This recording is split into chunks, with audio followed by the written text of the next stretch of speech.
Shalom. Ya, selamat pagi Bapak Ibu semua. Dan hari ini kita kembali di dalam pelajaran yang kedua ya. Kalau tadi sudah disinggung oleh WL bahwa minggu yang lalu saya bicara tentang pergilah ya. Judulnya pergilah ya, tapi dari minggu yang lalu kita belajar yang pertama adalah kemanapun kita pergi, kita harus mengabarkan kabar sukacita itu.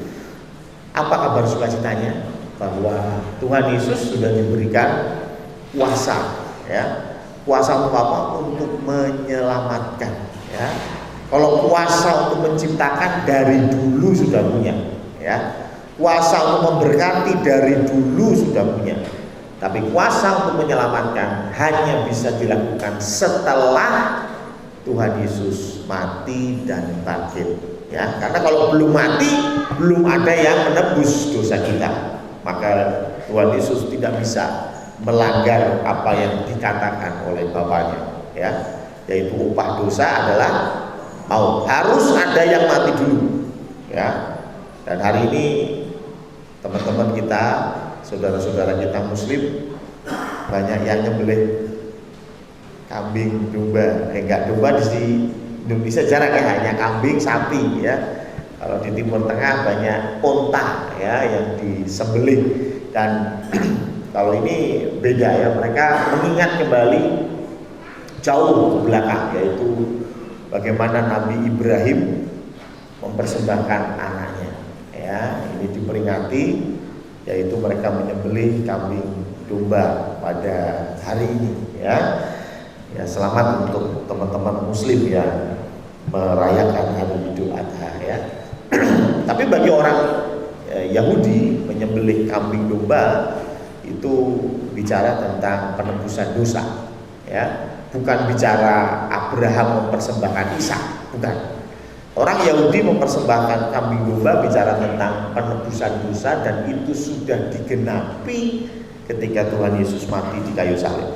Jadi kuasa yang diberikan adalah kuasa untuk mengubah kita yang tadinya anak setan jadi anak Tuhan. Nah, itu kuasa yang luar biasa.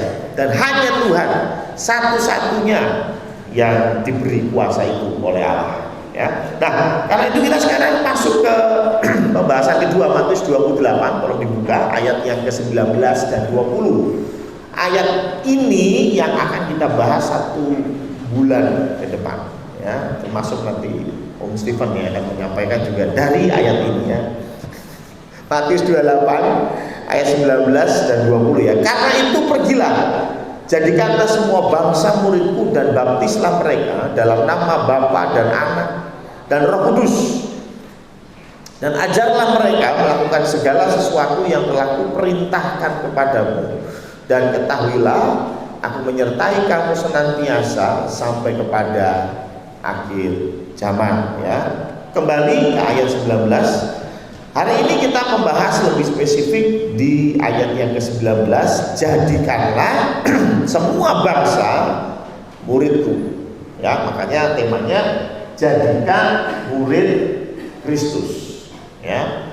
Jadi kita diutus untuk menjadikan semua bangsa muridku. Dan hari ini saya bagi menjadi 2 perikop besar. Perikop yang pertama, ini adalah perintah untuk siapa? Ya, ini pertama ya. Perintah ini untuk siapa? Jadikanlah semua bangsa muridku. Ini perintah, betul ya? Pasti ini perintah. Pertanyaannya, ini perintah untuk siapa? Kalau kita lihat di ayat-ayat sebelumnya, Tuhan Yesus ini bicara kepada murid-muridnya. Kalau saya bicara ini kepada Kavi, berarti saya bilang, Kavi, ambilkan piring. Berarti tugas itu diberikan kepada Kavi. Kalau Tuhan Yesus bicara, jadikanlah semua bangsa muridku, dan bicara di depan murid-murid Yesus, berarti yang dikasih tugas itu muridnya. Jadi ini jelas perintah ini ditujukan untuk murid. Ada perbedaan besar antara murid dengan orang percaya. Saya yakin yang hadir pada pagi hari ini semua orang percaya. Amin. Kalau Anda nggak percaya sama Tuhan Yesus, ngapain di gereja, kan gitu ya? Logikanya ya. Kalau Anda percaya sama Nabi Muhammad, ya pasti sekarang lagi di masjid boleh kambing, betul ya? Nggak mungkin di gereja. Artinya Anda di sini karena Anda percaya. Amin. Saya yakin Anda semua percaya. Tapi rupanya orang percaya berbeda dengan murid.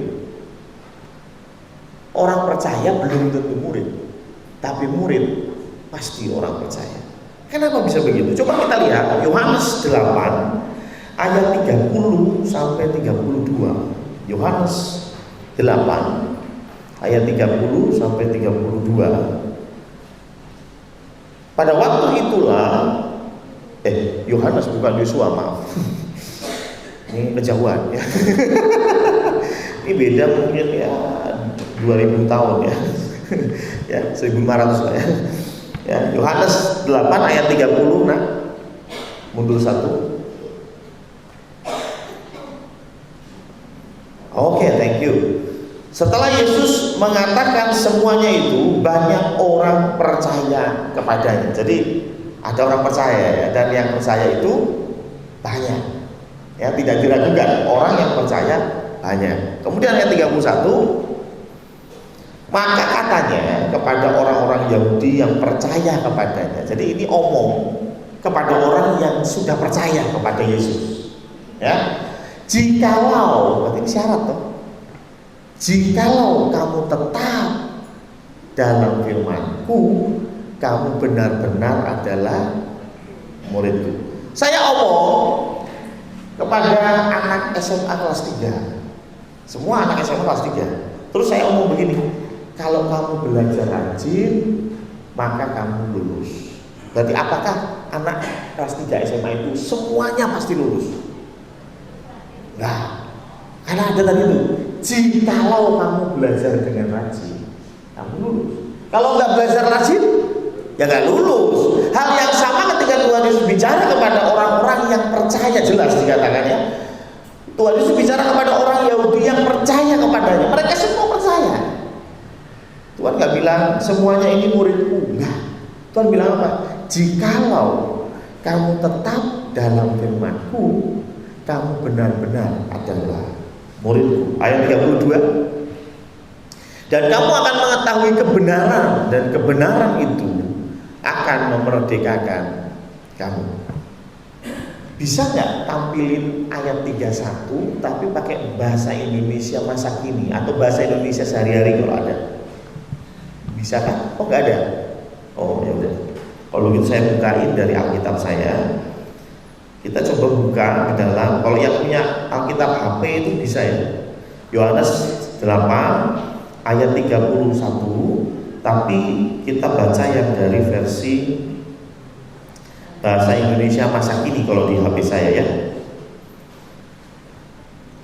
Menarik sekali. Di sini dikatakan kan, kembali ke 31 biar bisa membandingkan.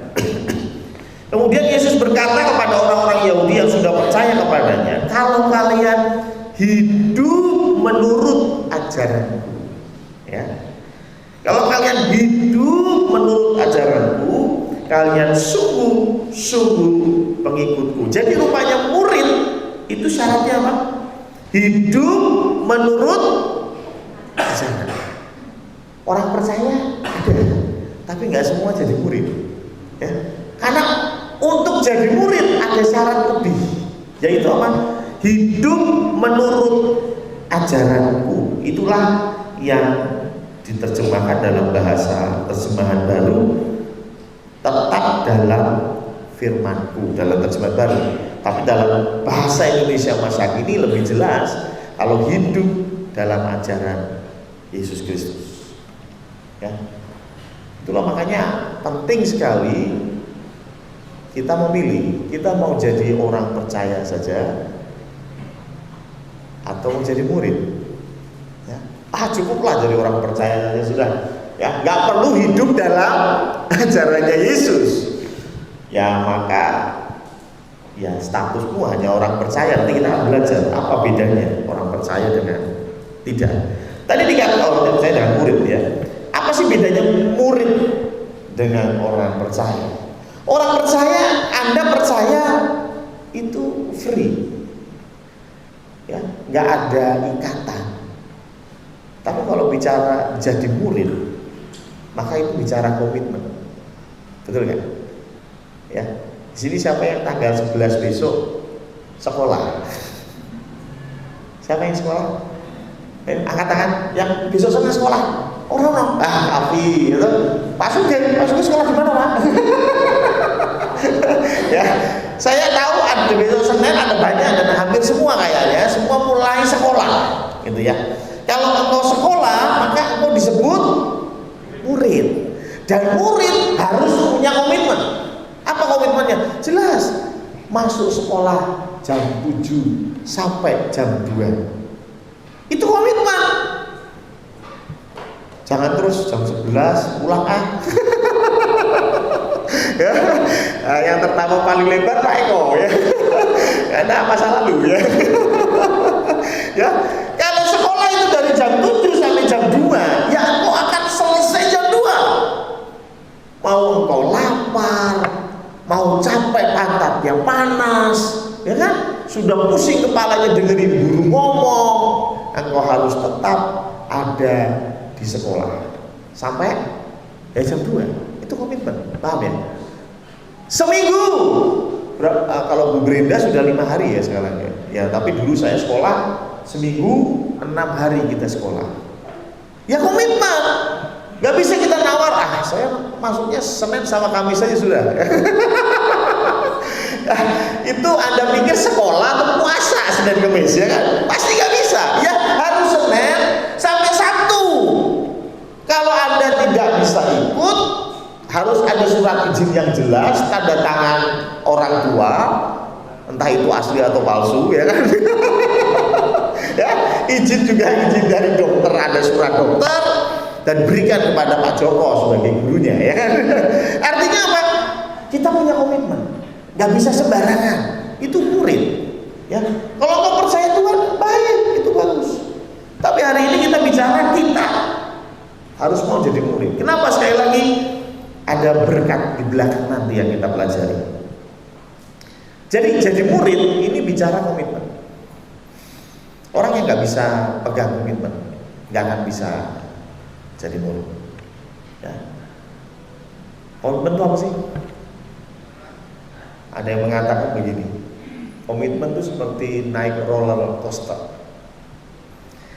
Ada yang pernah naik roller coaster? Pernah ya? Ya, roller coaster itu kan berguncang-guncang. Ketika Anda duduk di roller coaster dan petugas operasionalnya sudah menyalakan start, tidak akan bisa berhenti di tengah jalan. Betul? Lagi muter begini, ampun Bapak, ampun, berhenti. Gak mungkin ya, pasti sampai selesai ya. Saya masih ingat beberapa waktu lalu pergi ke satu wahana dengan salah satu jemaat ya. Dan di situ ada namanya pendulum ya, namanya mini pendulum, mini ya. Jadi bentuknya bulat, duduk begitu, lalu pendulum ini goyang kanan kiri begini. Dan tidak hanya selesai kanan kiri, bulatnya tadi itu muter. Jadi sudah muter, pendulumnya kanan kiri, gitu ya. Wah, ada satu jemaat ini semangat. Wih, Pak Pendeta saya mau ikut naik itu, Pak Pendeta. Wah, naik itu. Pak Pendeta mau? Nggak mau. Saya bilang gitu, nggak mau. Karena saya udah bisa bayangin pasti mabok, ya kan? Wah, pasti mabok. Ingat umur, gitu kan? Kemudian beliau mengajak temannya, ya. Dan rupanya temannya juga cukup nekat, mau, gitu. Akhirnya berdua ini naik pendulum itu. Di awal dia sudah tanya kepada petugasnya, berapa lama? 4 menit Ibu, 4 menit. Ya. Dan sudah diberitahu tidak akan bisa berhenti di tengah jalan. Pokoknya 4 menit, dia tuh ngeluh sampai selesai. Itu namanya komitmen, tahu ya? Dan ketika duduk di situ,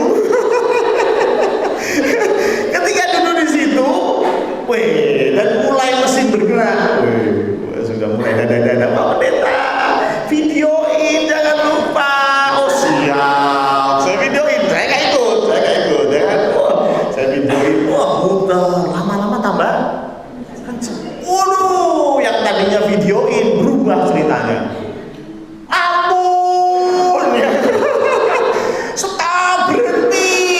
Kira-kira bisa berhenti? Nggak bisa. Sampai 4 menit selesai baru berhenti. Itu namanya komitmen. Orang kata baru mandek, wow, itu urusan lain. Tapi intinya saya mau bilang apa? Ini komitmen. Ketika engkau mau jadi murid Tuhan, itu komitmen. Gak bisa saya enaknya pengen jadi murid Tuhan besok libur dulu ya nggak bisa. Kalau engkau mau jadi murid Tuhan, ya komitmen. Sudah. Kalau nggak mau ya nggak apa-apa. Tuhan juga nggak maksa, ya kan? Tetapi Tuhan menuntut kita punya komitmen dari awal sampai akhir. Jangan di tengah-tengah berhenti. Nggak ada ceritanya, itu bukan komitmen. Nah, kenapa sih kita harus dan saya mendorong kita semua untuk jadi murid Tuhan? Karena di ayat 32, coba Yohanes 8 ayat 32. Ini janji Tuhan, dan kamu akan mengetahui kebenaran, dan kebenaran itu akan memerdekakan kamu. Jadi kenapa kita mau jadi murid? Karena hidup ini bicara tentang belajar. Betul ya? Hidup ini bicara tentang belajar. Saya senang sekali dengan quote yang selalu diposting sama Pak Budi, ya, di quote di Facebook ya. Tua banget gue Facebook ya. Tadi Pak Budi juga tua dong ya, sama ya. Pak Budi suka kasih quote yang cantik banget. Dia berarti ya, Bu Atis pernah komen juga, saya tahu berarti Bu Atis mengikuti, tapi bagus sekali. Tapi satu hal yang kita belajar yaitu hidup ini ya tentang bagaimana kita belajar. Betul ya? Kita jatuh, bagaimana kita bangun lagi. Kita gagal, bagaimana kita belajar dari kegagalan. Tapi intinya belajar. Dan orang-orang yang sukses, orang-orang yang hidupnya jauh lebih baik adalah orang-orang yang mau belajar. Kalau kita mau belajar dan mengikuti ajarannya Kristus, kita mengikuti ajarannya Tuhan. Tadi kan dikatakan murid Kristus adalah yang melakukan ajarannya Tuhan. Pertanyaan saya, yang diuntungkan saya apa Tuhan sih? Kita ya, gitu ya. Yang diuntungkan Anda. Ketika Tuhan kasih tahu, kamu setialah dengan pasanganmu. Yang diuntungkan Tuhan. Ya, yang diuntungkan Tuhan. Yang diuntungkan pasangan kita? Oh, yang diuntungkan kita sendiri. Banyak masalah muncul, ruwet sampai rambut rontok gara-gara itu. Betul? Jujur dalam bekerja. Kalau kita jujur dalam bekerja, yang diuntungkan siapa? Tuhan? Nah, yang diuntungkan kita. Itulah mengapa Tuhan cantik sekali mengatakan bahwa kita ini muridnya. Guru pasti paham. Guru mengajarkan banyak ilmu. Itu bukan untuk kepentingan guru kok. Betul ya? Pak Joko, Bu Brenda, Bu Yuni, ya, Bu Yuni ada nggak ya? Yang saya tahu profesinya memang guru. Mereka mengajar setiap hari. Ada anak yang nggak ngerti dikasih tahu. Apakah untuk kepentingan Anda? Saya yakin tidak. Loh, murid Anda dapat 5 sama murid Anda dapat 10, gajinya tetap, betul ya? Gak efek ya. Apakah Bu Brenda kalau muridnya dapat 10 gajinya naik? Enggak ya? Sama aja, itu malah kesel Pak. Itu melatih anak sampai nilainya tinggi pasti lebih sulit daripada sakar pula, gitu. Makanya dulu saya ketika masuk di SMP negeri dan SMA negeri, di situ baru saya kenal dengan guru yang gak niat ajar, ya pasti ada, ya pasti ada. Dulu waktu saya di swasta, SD-nya saya swasta, waduh semua guru itu semangat, ya walaupun ada guru saya sih yang masuk kelas bikin biola, ya. Tapi masih oke lah, masih oke ya, masih oke masuk kelas, ya. Saya pernah sekolah di SMA negeri, di mana gurunya nggak pernah masuk kelas, serius. 2 jam perjalanan pelajaran ya, 1,5 jam berarti ya kalau realnya. Itu guru cuma masuk. Ya anak-anak bagaimana? Sudah baca bab 5? Ya sudah, baca dulu. Dia keluar. Nanti 1,5 jam lagi balik.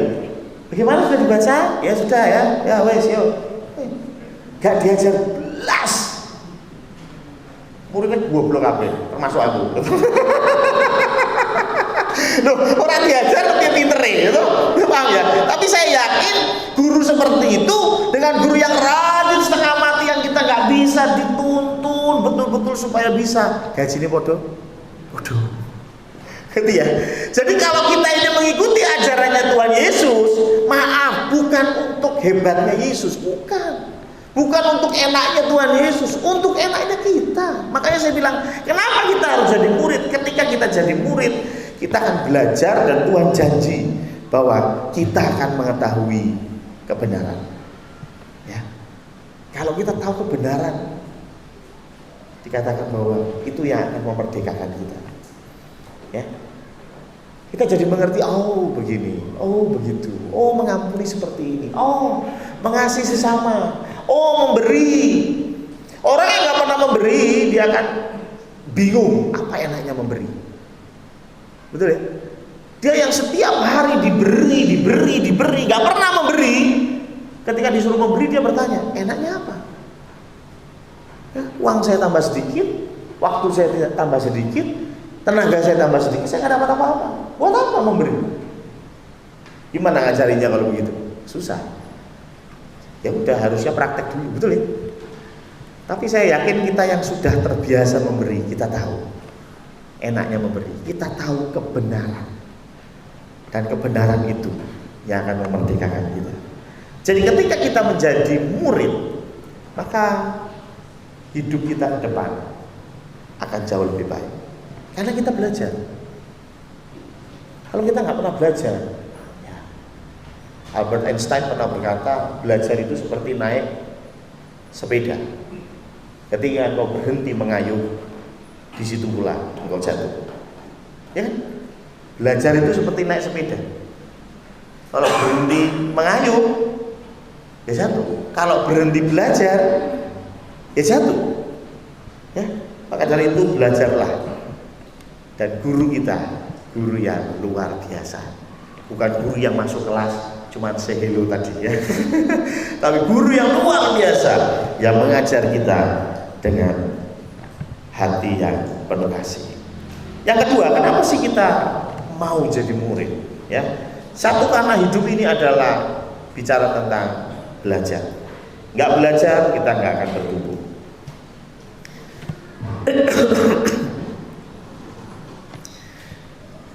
Yang kedua adalah ketika kita jadi murid, ya, ada berkat khusus. Ya, ada firman Tuhan berkata, jika kamu di dalam aku dan firmanku di dalam kamu, terusannya apa? Mintalah apa? Mintalah sedikit, apapun juga. Mintalah apa saja. Betul ya? Jadi murid sama bukan jadi murid beda atau sama? Beda. Gampangnya begini. Pernah, ya kalau murid saya sih ya mungkin bisa lah ya jadi contoh. Saya dulu kan ngelesin juga ya, tahu ya Bapak Ibu ya, saya ngelesin juga. Kalau yang nanya itu murid saya, ya tentu saya harus segera menjelaskan. Ya. Tapi kalau yang nanya Stephen gitu kira-kira gimana? Bapak ini 5 tambah 2 berapa? Orang urusan itu. Oh, cari sendiri jawabannya, kan begitu ya? Kenapa lu? Yang satu murid lu, murid, ya toh? Ada status yang berbeda, maka ada perlakuan yang berbeda, betul ya? Seperti Vero yang baru-baru ini menyelesaikan tugas yang paling berat ya, yaitu skripsi ya, dengan dosen pembimbing. Saya yakin ketika Vero bicara dengan dosen pembimbingnya, dengan bicara dengan dosen lain pasti berbeda, betul ya? Karena dosen pembimbingnya adalah gurumu. Gurumu punya passion lebih untuk ngajarin, punya semangat lebih untuk membimbing. Kalau dosen lain, tanya yang lain saja, ya. Nambah-nambahin kerjaan, betul ya? Itu bicara tentang murid dan dan guru. Hal yang sama kalau kita pernah ke Alfamart, malah jadi pesan merek ya. Pernah ke Alfamart? Nggak pernah. Besok abis inilah ya jalan-jalan ke Alfamart ya. Saya kalau ke Alfamart ketika selesai belanja mesti ditanya, ada member? Betul ya? Ya puji Tuhan nggak punya gitu ya. Tapi ke Superindo juga sama, ada member? Saya nggak punya juga. Sempat saya tanya, emang kenapa tuh Mbak kalau ada membernya? Oh, kalau ada member ada harga khusus. Gitu? Yang tadinya susu 15.000, kalau member 14.900. Wow, keren banget. Acek 100. Orang-orang. No, saya lupa harganya berapa. Tapi maksud saya ada perlakuan khusus antara kita member dengan yang bukan member, paham ya? Tapi apa?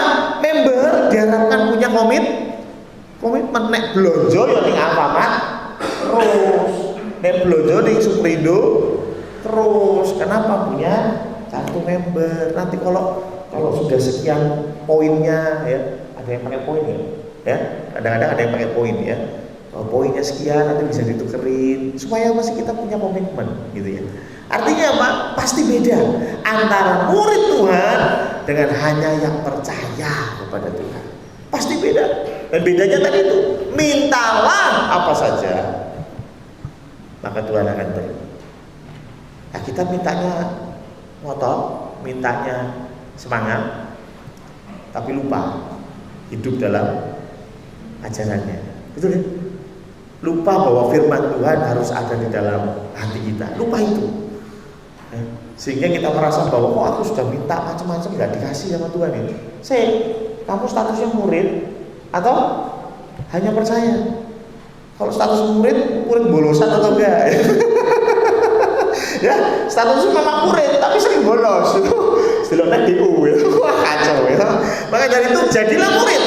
Karena hidup ini adalah bicara tentang belajar, dan hidup ini ketika kita menjadi murid Tuhan, maka ada hal-hal spesial yang Tuhan beri. Bahkan di dalam Matius 28 ayat yang ke-32, ayat yang ke-20 berkata, aku akan menyertai engkau senantiasa. Saya mau tanya, yang disertai Tuhan siapa? Murid. Jangan Anda potong ayatnya, Tuhan menyertai aku senantiasa sampai kepada akhir zaman. Saya murid apa dudu? Ya, kalau Anda hanya percaya saja, ya kalau lewat kuburan larilah yang kencang, ya kan? Betul ya? Iya. Tapi kalau Anda murid Kristus, mau lewat mana saja sudah. Ya, bahkan Daud berkata, sekalipun aku berjalan dalam lembah kegelapan. Ya, kenapa? Murid disertai Tuhan. Jadi ada perlakuan khusus bagi seorang murid. Dan apa yang harus dilakukan ketika kita menjadi murid? Harga yang paling berat selain komitmen, yang kedua adalah jadi murid itu harus belajar dari gurunya. Ya iyalah, ya kan? Jadi murid itu harus belajar dari gurunya. Ada banyak ajaran di dunia ini, dan ada banyak murid yang bandel juga di dunia ini. Saya pernah ketemu dengan orang jurusannya IPA, kelas 3 SMA. IPA itu kan berarti matematika, fisika, kimia, harusnya ahli lah ya, minimal bisa. Tapi aljabar aja dia nggak bisa. 3x plus 2 sama dengan 8. Berapakah X? Nggak tahu Pak. Ini anak IPA kelas 3 SMA. Wajar nggak? Menurut saya nggak wajar. Ya. Berarti apakah gurunya tidak ngajarin, atau anaknya yang tidak mau belajar? Kan dua itu aja ya. Ya. Di dalam kekristenan kita juga punya ajaran. Makanya saya selalu bangga ajaran kekristenan luar biasa. Ya. Yang lain bicara gigi ganti gigi, tapi Yesus Kristus bicara doakan musuhmu, ampunilah dan doakan orang yang menganiaya. Luar biasa ya. Ajaran Tuhan Yesus yang harus kita betul-betul praktekkan adalah tidak egois. Kalau saya melihat banyak permasalahan di dunia ini karena egois. Perpolitikan bisa geger karena egois. Setiap orang pengen jadi presiden, kan gitu kan? Kan nggak ada yang jangan saya dong, ya, dia aja dong jadi presiden. Jangan saya, dia aja. Nggak mungkin. Pasti mereka bilang, oh pilih saya, ya bukan pilih dia. Ya toh? Bahkan dalam dunia bisnis pun banyak orang yang meninggikan produknya dengan cara merendahkan produk lain. Betul ya? Kasih hoax ya, mie sedap itu mengandung ini gitu ya. Mie sedap itu yang sehat mana? Indomie Portugal jadi gitu. Tapi untuk menaikkan produknya dia merendahkan produk lain. Ini contoh ya, Indomie dan mie sedap contoh ya. Kenapa? Egois. Jadi Tuhan menuntut kita untuk belajar dari guru kita, dan guru kita mengajarkan tentang tidak egois. Dari mana? Yuk kita lihat Filipi 2 ayat 6 dan 7. Filipi 2 ayat 6 dan 7. Ini puji Tuhan, jamnya mati, jadi ya tidak masalah kalau agak lama. Jamnya mati ya. Filipi 2, 6 dan 7. Yang walaupun dalam rupa Allah, Yesus Kristus yang dalam rupa Allah tidak menganggap kesetaraan dengan Allah itu sebagai milik yang harus dipertahankan. Ayat 7. Melainkan telah mengosongkan dirinya sendiri dan mengambil rupa seorang hamba dan menjadi sama dengan manusia. Yesus Kristus yang adalah Allah, dia mengosongkan dirinya jadi manusia. Bahkan bukan jadi seorang raja yang punya duit banyak, dia menjadi seorang hamba yang sama dengan manusia. Bahkan kalau dilanjutin, dia taat sampai mati. Bicara apa sih? Tidak egois. Tuhan Yesus mau berkorban untuk kita. Tuhan Yesus mau jadi kambing domba yang disembelih supaya kita tidak disembelih. Dan itulah mengapa Yohanes 14, coba kita buka. Yohanes 14 ayat 34. Yohanes 14 ayat 34. 34.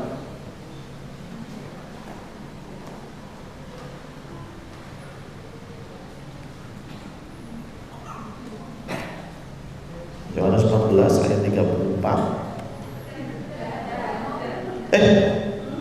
Ada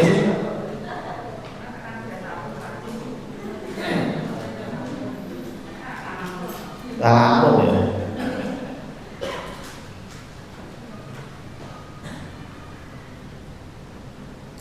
Coba kita buka yang lain. Yohanes 14 ayat 6.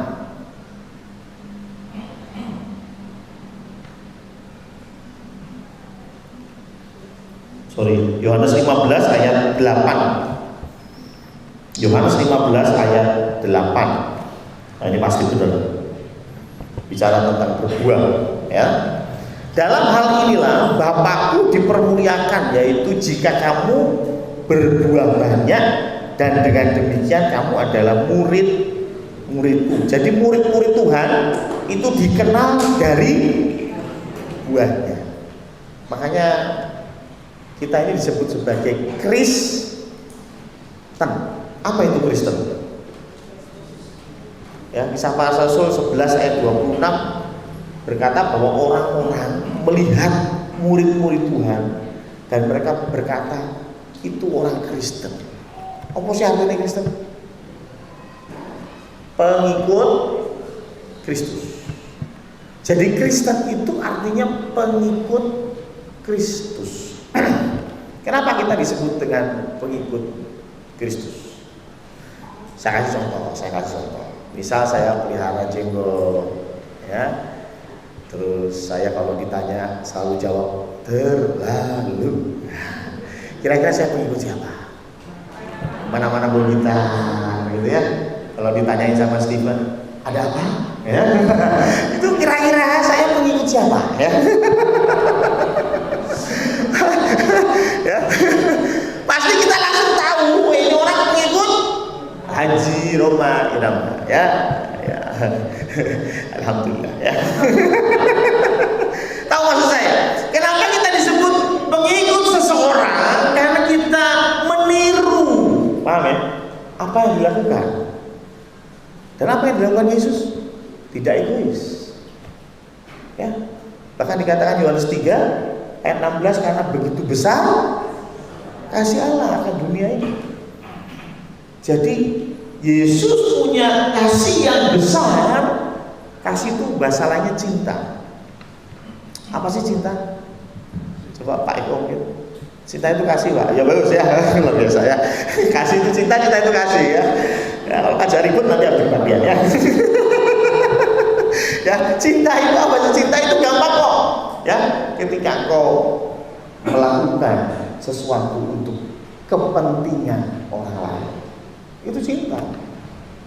Ya, seorang ibu membesarkan anaknya, cinta, tapi ada tapinya. Gen sesuk gede, pengen ngurus ibu itu cinta kan? Itu jadi bukan cinta, paham ya? Cinta itu ya memberi aja itu, memberi untuk kepentingan orang lain. Makanya cinta amat sangat dekat sekali dengan ketidakegoisan. Ya. Menikah yang paling membuat Anda pusing 7 keliling adalah menikahi pasangan yang egois. Ya. Pulsa minta dibeliin, ya toh? Kemana-mana minta antar jemput, bensin dibeliin juga, ya toh? Makan bakso dibayarin. Cinta nggak?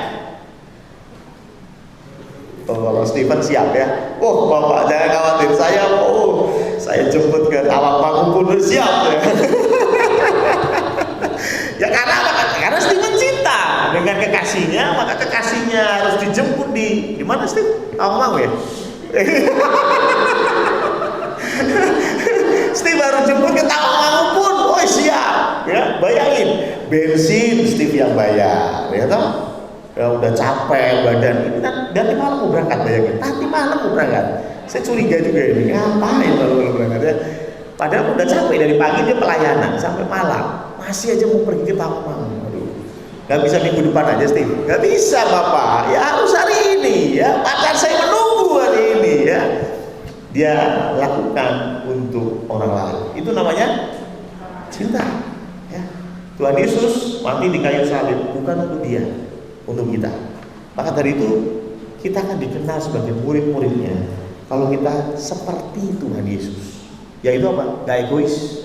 Itulah mengapa 2 minggu lagi kita akan belajar memuridkan. Kita gak hanya jadi murid, tapi kita harus memuridkan. Kenapa? Salah satunya karena kita gak egois. Kita dapat dari Tuhan, kita berikan kepada orang lain. Itulah mengapa kita harus, dan saya mendukung kita untuk jadi seorang murid. Yang kedua, poin kedua yang besar.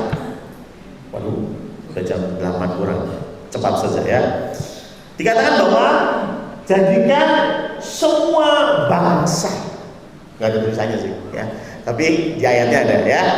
Jadikan semua bangsa. Jadi kita bicara sasaran kita ya, atau sasaran yang menjadi murid Tuhan itu semua bangsa. Dalam konsep Yahudi yang bisa jadi murid Tuhan itu hanya orang Yahudi. Yang bisa jadi umatnya Yahweh, yang bisa menjadi umatnya Elohim Adonai, itu hanya orang Yahudi. Makanya ketika rasul-rasul ini diberikan urapan dari Roh Kudus, mereka masih tidak mau mengabarkan Injil kepada orang luar. Mereka hanya mau mengabarkan Injil kepada orang Yahudi. Hanya orang Yahudi. Satu-satunya yang mengajarkan kepada orang yang bukan Yahudi namanya Paulus. Dan itu jadi masalah, ya, yang akhirnya kemudian selesai. Ya, tapi bukan itu problemnya. Problemnya adalah ketika Tuhan bilang semua bangsa, berarti kita juga punya kesempatan untuk menjadi murid Tuhan. Ya. Kita orang Jawa, orang Chinese, orang Batak, orang Nias, orang Alor, kita punya kesempatan yang sama untuk jadi murid Tuhan. Karena semua bangsa itulah yang Tuhan mau jadi muridnya. Coba kita buka Kisah 10 ayat 44, semoga tidak salah. Ya. Kisah 10 ayat 44 sampai 48 ini pasca, ya, gegeran. Ya. Ketika Petrus sedang berkata demikian, turunlah Roh Kudus ke atas semua orang yang mendengarkan pemberitaan itu. 45. Dan semua orang percaya dari golongan bersunat yang menyertai Petrus tercengang-cengang, karena melihat bahwa karunia Roh Kudus dicurahkan juga atas bangsa-bangsa lain juga. 46. Sebab mereka mendengar orang-orang itu berkata-kata dalam bahasa roh dan memuliakan Allah. Lalu kata Petrus, bolehkah orang mencegah untuk membaptis orang-orang ini dengan air, sedangkan mereka telah menerima Roh Kudus sama seperti kita? Lalu ia menyuruh mereka dibaptis dalam nama Yesus Kristus. Kemudian mereka meminta Petrus supaya ia tinggal beberapa hari lagi bersama-sama dengan mereka. Jadi ini satu tanda bagaimana Roh Kudus tercurah kepada semua bangsa. Cuma yang menarik, coba kita pikir, kenapa sih Tuhan berkata semua bangsa? Kenapa Tuhan mau yang jadi muridnya adalah semua bangsa? Ada beberapa ajaran yang pernah saya pelajari, mereka lebih menonjolkan satu suku lain daripada suku yang lainnya. Ada yang harus berdoa dengan bahasa tertentu. Ada yang harus, ya, diberi nama dengan budaya tertentu. Tapi dalam kekristenan, Tuhan berkata semua bangsa. Tidak ada bedanya antara kita dengan orang Yahudi. Makanya saya jengkel sekali ketika saya bawa grup ke Israel. Mereka seperti, ada orang Israel ini, wah ada orang Israel, orang Israel itu orang bangsa pilihan Tuhan. Saya bilang, ya itu konsep perjanjian lama. Perjanjian baru, imamat yang raja itu siapa? Kita, orang percaya. Betul ya? Kita sama kedudukannya dengan orang Ibrani. Kita sama kedudukannya dengan orang-orang Yahudi, keturunan Abraham dalam daging. Sama di hadapan Tuhan. Cuma kadang-kadang kita latah, ya, kita merasa bahwa orang Yahudi lebih daripada kita. Nah, kita sama di hadapan Tuhan. Kita sama di hadapan Tuhan. Ya, tidak ada yang membedakan antara kita. Tapi buktinya Om Stephen mempelajari bahasa Ibrani. Ya itu masalahnya buat studi, ya, karena Alkitab kita aslinya perjanjian lama ditulis dalam bahasa Ibrani. Karena itu Om Stephen harus belajar bahasa Ibrani, harus belajar bahasa Yunani, Aramaik dan lain sebagainya. Itu masalah studi. Tapi di hadapan Tuhan tidak ada. Ada pendeta yang ngomong begini, kamu harus belajar bahasa Ibrani, ya. Ya walaupun cuma sedikit-sedikit lah, boker tov, begitu ya. Tahu boker tov? No, boker itu beda dengan yang kita pahami, ya. Boker itu pagi, ya. Tov itu baik, ya. Jadi boker tov, selamat pagi, ya. Ya kalau di sana pagi-pagi ketemu sudah boker, ya. No, ya di sana mereka bilang boker toh, selamat pagi, boker toh, ya boker on balasannya, ya kalau kita selamat pagi, ya. Tapi intinya Ada yang bilang bahwa paling tidak bisa bahasa Ibrani harus, supaya nanti di surga bisa ngomong. Di surga nanti ngomongnya bahasa Ibrani. Kita teori semua ngendi gitu. Di surga ngomong bahasa Ibrani gitu. Ya enggak lah ya, saya yakin tidak ya. Semua bahasa pasti kita akan diberikan kemampuan untuk mengerti. Tapi intinya pertanyaannya kenapa sih kok Tuhan berkata semua bangsa? Apakah ini Tuhan berarti tidak rasis, sedangkan Tuhan yang lain itu rasis? Enggak juga. Saya lebih kepada satu cerita yang pernah saya sampaikan. Masih ingatnya saya lupa ya, kalau nggak salah itu kenaikan ya. Bicara tentang Raja Salomo. Raja Salomo itu dikenal hikmahnya. Dan kemudian ada dua ibu membawa satu bayi yang masih hidup dan satu bayi yang sudah mati. Tahu pasti ceritanya. Setelah berdebat lama, Salomo bilang apa? Ya sudah, bayi yang hidup potong jadi dua, separuh buat A, separuh buat B.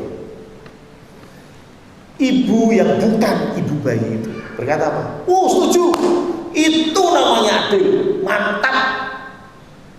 Tapi ibunya yang kandung, jangan raja, biarkan anakku buat dia, tidak apa-apa, yang penting hidup. Bicara apa sih? Ini salah satu bukti kenapa Tuhan mau semua bangsa jadi murid Tuhan. Bukti bahwa kita ini diciptakan oleh Tuhan. Kita ini ciptaan Tuhan. Bukan hanya orang Ibrani ciptaan Tuhan, orang Indonesia juga ciptaan Tuhan. Itulah mengapa Tuhan berkata semua bangsa, bukan bangsa tertentu. Karena Tuhan menciptakan semua bangsa. Yunus pasal 4 bicara tentang kota Niniwe. Ya. Yunus diutus ke kota Niniwe. Ya, akhirnya dia mau. Dan setelah itu dia melihat bagaimana ada pertobatan luar biasa di dalam kota Niniwe. Yunus marah. Ya, Tuhan kasih satu tumbuhan yang lebat untuk Yunus berteduh, tapi besok paginya dikasih ulang untuk memakan tumbuhan itu, buah jarak, pohon jarak, dan pohon jarak itu mati. Yunus marah, betul ya? Yunus marah sama Tuhan. Tahu jawaban Tuhan? Kamu itu nggak ikut nyiptain pohon jarak, itu aja kamu jengkel ketika pohon jarak ini mati. Berarti punya tanaman banyak. Salah satunya keburu liang ngamuk. Ya, pohonnya bulan liang ya. Ono wong masak opo keburu liang ngamuk gitu. Itu berarti, oh iya Pak Pendeta saya yang ngurusin, saya ngasih pupuk. Ingatkah kita yang menumbuhkan tumbuhan ini siapa? Tuhan. Dan Tuhan bilang kepada Yunus, kamu sayang sama pohon jarak, apalagi saya sama orang Niniwe. 120.000 orang itu ciptaan saya. Ngerti? Tuhan mau kita semua jadi muridnya. Itu bukti nyata bahwa Allah yang kita sembah, Dialah Sang Pencipta. Ya, Dia nggak milih. Saya maunya yang ini saya tidak mau. Bukan. Karena semuanya Tuhan ciptakan untuk kemuliaan Dia. Bersyukurlah kita punya guru yang luar biasa, yang sekaligus pencipta alam semesta. Amin. Mari kita tutup di dalam doa.